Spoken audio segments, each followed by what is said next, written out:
Hello नमस्कार जय हिंद साथियों। कैसे हैं आप लोग? आई होप आप सभी लोग ठीक स्वस्थ और अच्छे होंगे। गाइज आज हम लोग आ गए हैं वंशागति तथा विविधता के सिद्धांत पर बात करेंगे। इस चैप्टर को देखेंगे। यहाँ से भी काफ़ी ये भी चैप्टर काफ़ी मोस्ट इम्पोर्टेंट है गाइज। यहाँ से भी बहुत से सवाल आते हैं। ये चैप्टर बोर्ड के एग्जाम में इसकी महत्वपूर्ण भूमिका होती है। वंशागति तथा विविधता के सिद्धांत। चलिए इसकी बात करते हैं। तो अनुवांशिकी क्या है? जेनेटिक्स जिसे बोलते हैं। अनुवांशिकी शब्द जीन का व्युत्पन्न है। क्या है? जीन का व्युत्पन्न है। अनुवांशिकी शब्द क्या है? जीन का व्युत्पन्न है गाइज। क्या है? जीन का व्युत्पन्न है। किसका व्युत्पन्न? व्युत्पन्न जीन का व्युत्पन्न है। जेनेटिक्स किसने दिया? जेनेटिक्स नाम डब्ल्यू बेटसन ने। किसने? डब्ल्यू बेटसन ने। अनुवांशिकी के जनक किसे कहा जाता है? तो ग्रेगर जॉन मेंडल। अनुवांशिकी का जनक किसे कहा जाता है? Gregor John Mendel. अनुवांशिकी क्या है? अगर हम बात करें यही अनुवांशिकी क्या है, तो अनुवांशिकी क्या है? जीव विज्ञान की वह शाखा जिसमें वंशागति एवं विभिन्नता का अध्ययन किया जाता है उसे अनुवांशिकी कहा जाता है। क्या कहते हैं? अनुवांशिकी कहते हैं। जीव विज्ञान की वह शाखा जिसमें वंशागति एवं विभिन्नता का अध्ययन किया जाता है उसे अनुवांशिकी कहते हैं। जेनेटिक्स क्या है गाइस? बात करते हैं जेनेटिक्स की। देखते हैं जेनेटिक्स क्या है जिसे अनुवांशिकी कहते हैं। जेनेटिक्स को दो भागों में बांटा गया है। एक वंशागति, दूसरा विभिन्नता। एक हेरिडिटी और दूसरा वेरिएशन। हेरिडिटी क्या है? वंशागति क्या है? जब जनक पीढ़ी के से लक्षण संतति पीढ़ी में ट्रांसफर होते हैं। क्या होते हैं? ट्रांसफर होते हैं या स्थानांतरण होते हैं, तो उसे वंशागति कहते हैं। क्या कहते हैं? वंशागति कहते हैं। जब जनक पीढ़ी से लक्षण संतत पीढ़ी में ट्रांसफर या स्थानांतरण होते हैं तो उसे वंशागति कहते हैं। और वेरिएशन क्या है? विभिन्नता क्या है? एक जाति की जीवों में दिखाई देने वाली असमानता। कौन सी असमानता को विभिन्नता कहते हैं? क्या कहते हैं? विभिन्नता कहते हैं। विभिन्नता के कारण क्या है? जीनी विनिमय जिसे सतत विभिन्नता कहते हैं। उत्परिवर्तन असतत विभिन्नता है ना। और इसमें क्या होता है? जनक यानी पेरेंट्स, संतान या संतति F1 या F2 पीढ़ी वंशागति के कारण संतान माता पिता जनक से समानता दर्शाती है। क्या करती है? समानता दर्शाती है ना। दिख रहा होगा। तो वंशागति के कारण संतान माता पिता यानी जनक, माता पिता में क्या हुआ? जनक से क्या करती है? समानता दर्शाती है। चलिए अगले पॉइंट की बात करते हैं। अगला पॉइंट क्या है? पंजाब की साहिवाल गाय कृत्रिम चयन विधि से क्या हुआ है? पंजाब की जो साहिवाल गाय है उसको जंगली गायों का कृत्रिम क्या किया गया है? आप लोग कमेंट करके बताइए। कृत्रिम विधि से साहिवाल गाय तैयार किया गया है ना। Gregor John Mendel. Gregor John Mendel की हम कुछ पॉइंट देख लेते हैं। तो ग्रेगर जॉन मेंडल का जन्म 1822 ईस्वी में ऑस्ट्रिया में हुआ था और मृत्यु हुई थी 1884 ईस्वी में। अब आप लोगों को कमेंट करके कमेंट बॉक्स में बताना है कि ग्रेगर जॉन मेंडल कितने साल जिए थे। ब्रून शहर की चर्च में पदरी थे। कौन थे? Gregor John Mendel. संकरण के लिए उद्यान मटर का चुनाव किया। क्या किया? उद्यान मटर को चुना।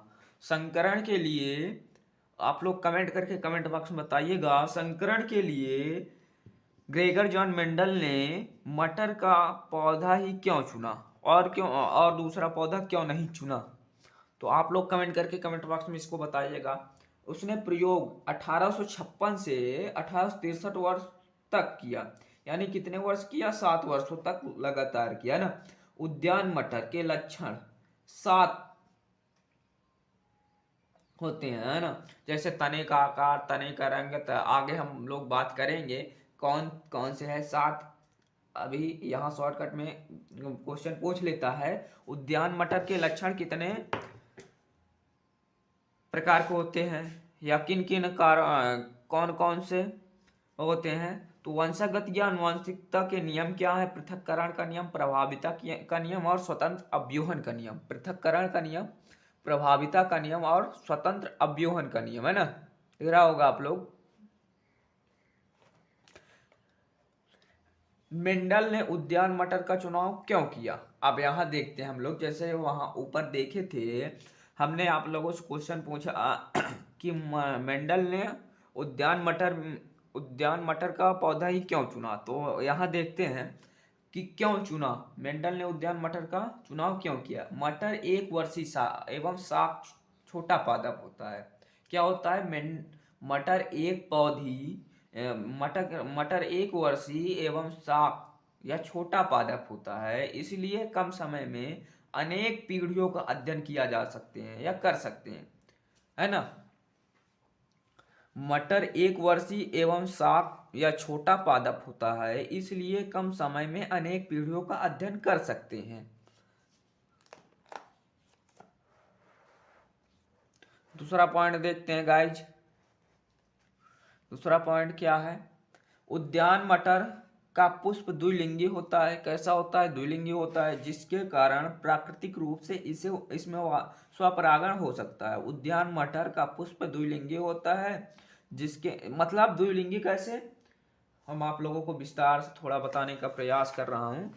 द्विलिंगी कैसे, आप लोग समझिएगा थोड़ा। द्विलिंगी देखो, जैसे ये मटर का पौधा है ना, इसी में नर और मादा दोनों एक साथ होंगे। नर और मादा क्या होंगे? दोनों एक साथ होंगे। तो अगर हम नर को क्या करें, नर को काट कर हटा दें, इसका पराग जब तक पराग परिपक्व से पहले ही इसको काट कर हटा दें, है ना। यहाँ देखिएगा, उद्यान मटर का पुष्प द्विलिंगी होता है, जिसके कारण प्राकृतिक रूप से इसमें स्वपरागण हो सकता है। कैसा है? द्विलिंगी, द्विलिंग है, नर है और मादा भी है, इसमें नर और मादा एक साथ है ना। तो अगर हम इसका नर जब तक परिपक्व नहीं होता, उससे पहले अगर ही परिपक्व से पहले ही अगर इसको काट कर हटा देते हैं, तो इसमें क्या होगा? स्वपरागण भी करा सकते हैं, कहीं दूसरा जगह से परागकण लाकर इस पर डाल सकते हैं ना। तो क्या होगा? ये स्वपरागण स्वपरागण तो दोस्तों, अगर काट कर नहीं हटाते और यही परागकण इसमें गिर जाता है, काट कर नहीं हटाते, है ना, तो यही परागकण क्या होगा? जब पराग इस परिपक्व होगा तो इसी में आकर क्या हुआ? गिर गया, तो ये वो स्वपरागण हुआ। अगर इसको परिपक्व से पहले ही काट कर हटा दिए तो वो परपरागण, कहीं और से परागकण आएगा और इस पे क्या होगा? गिरेगा, तो क्या होगा? परपरागण होगा। इतना समझ में आया? आप लोगों को समझ में आ गया होगा, आप लोग समझदार हैं। तो देख रहे हैं गाइज हम लोग तीसरा पॉइंट, उद्यान मटर में कृत्रिम विधि द्वारा स्व पर परागण भी करवाया जा सकता है। जैसे कि हम लोग चित्र बनाकर अभी हमने देखा, तो उद्यान मटर में कृत्रिम विधि द्वारा पर परागण भी करवाया जा सकता है। उद्यान मटर में अनेक विपर्यासी लक्षण उपस्थित होते हैं। क्या होते हैं? उपस्थित होते हैं। कौन से लक्षण? विपर्यासी लक्षण, है ना। अगला देखते हैं, मेंडल के सफलता के कारण क्या थे? मेंडल ने एक समय में उद्यान मटर के एक या दो लक्षणों का ही एक साथ अध्ययन किया था। क्या किया था? अध्ययन किया था। मेंडल ने प्रत्येक प्रयोग से प्राप्त निष्कर्षों का संख्यात्मक विश्लेषण किया था। क्या किया था? संख्यात्मक विश्लेषण किया था, यानी संख्या के आधार पर किया था। कितने?